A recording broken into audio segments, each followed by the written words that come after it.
Dito sa Taguig City, isang hopya sa kinikilalang produkto ng syudad. Aba, syempre, susugod tayo riyan. Ang ating tour guide walang iba kundi si Radson mismo.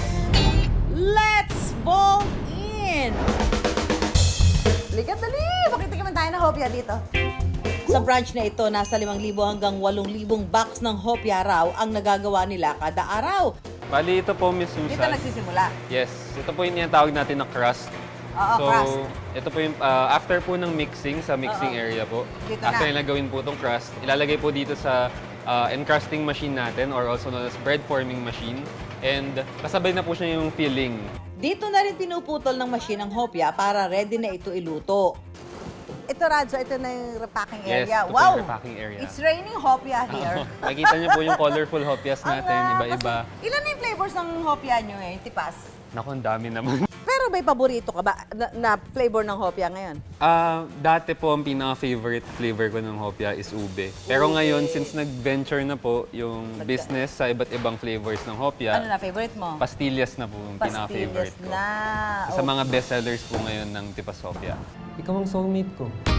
Taon 2019, ang unang makita sa telebisyon si Radson sa Starstruck Season 7. Di ba meron kayong business na talagang ang laki-laki nung potential na lumago pa, maging... I mean, hindi lang sa Taguig, pwede pa kayo mag-expand. Ano, ba't nag-artista ka? Kasi mukha ka artista. Hindi ko din. Sino may gusto mag-artista kahit? Ako din po, partly. Ah, talaga? Pero yung pinaka nag-push po sa akin is yung tita ko na mag-audition. Mag-audition.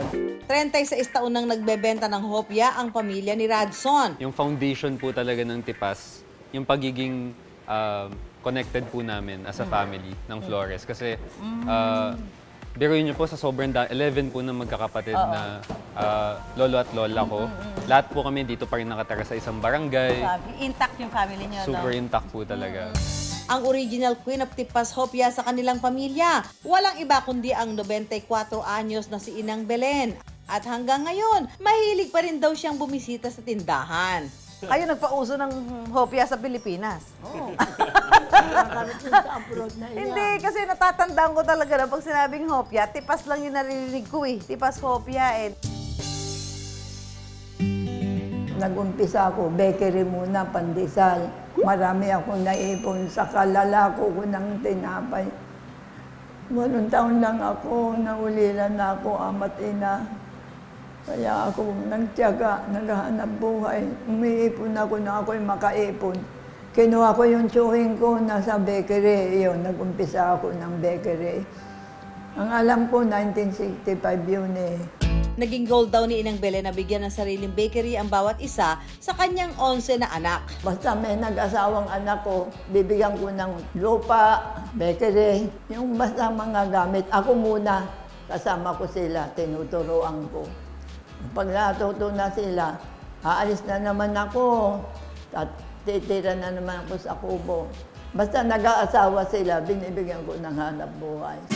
Ako si Alicia Flores Santa Ana, pangsyam na anak ni Inang Belen kung tawagin. So we are 11 siblings. Lahat kami nabigyan ng mother ko ng bakery. Kumbaga yung tinatawag niyang isang buhat, i-ooperate na lang namin. Tapos bahala na kami to improve on our products at saka yung palawakin yung network namin. Yung original branch, eto yon. Ito yung ibinigay sa akin ng mother ko.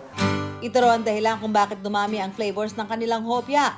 Mula sa kanilang original munggo flavor, ilan sa kanilang newest flavors ang yema, milk tea pastillas, cotton candy, at marami pang iba.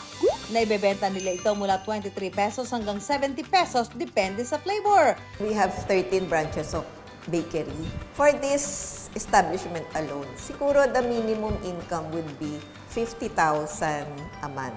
Siguro it ranges from 50,000 to 100,000 and more. Sinisiguro raw nila na kahit affordable ang kanilang produkto, kaya pa rin itong makapagsabayan sa mga authentic Chinese hopya. Hindi naman ganun kalaki yung markup. Nagma-market kami A, B, C, D market. So, pag tinaasan namin yung presyo namin, can't afford na yung iba. So, iniisip din namin yung paano kami makakatulong din sa kapwa namin na kasi pag mahirap ang buhay, lalo na ngayon, mahal ang bigas. 1 box of hopya alone is busog ka na. So yun yung main purpose namin why we are selling our product at a low price. Balikan naman natin ang Hopya Prince na si Radson. Tingnan nga natin kung gaano niya kakilala ang kanilang produkto. Lagi na akong nag-challenge. Ikaw naman ngayon. Ang challenge kay Radson, kailangan niyang hulaan kung anong flavor ang hopya sa kanyang harapan. Pero gamit-gamit lang ang kanyang pang-amoy. I hope you know the flavors, Radson. Talagang meron ka pang strategy, ha? Ube. Yung pinakamadali, palibhasa, may color. Para yung una, tama po agad. Ano? Ito yung ano, Ano? milk tea. Tama ba? Ay! Caramel macchiato. Ay, yun! Kaya pala medyo amoy kape. Ay, nako, Radson. Baka palusot. Oh my God. Kaya niyo po? Eh, ikaw may-ari niyan. Cheese pastillas. Gamit ang kanyang pang-amoy. Sinabi nga. Huwag ka kakagati, pwede. Hindi, ano to? Yema to. Yema? Yema. Ay, oo. Ano yan? Pastillas. Ito, totoong pastillas lang. Original pastillas. Okay. Ito, ipaborito mo. Anyway, hindi mo siya na perfect. Sa dami kasi ng flavor, hindi na ma-memorize ni Radson kung ano yung flavor ng kanila mga Dami, guys. hopya dito. Pero syempre lahat to parang katakam-takam at masarap natikman yung mga flavor ng kanilang hopya dito. Hindi man winner si Radson sa ating challenge sa kanya, winner naman ang kanilang OG Hopya. Dahil kamakailan lang, ine-export na ito sa ibang bansa. Limited countries pa lang naman. But we plan to saturate the global market with Tipas Hopya.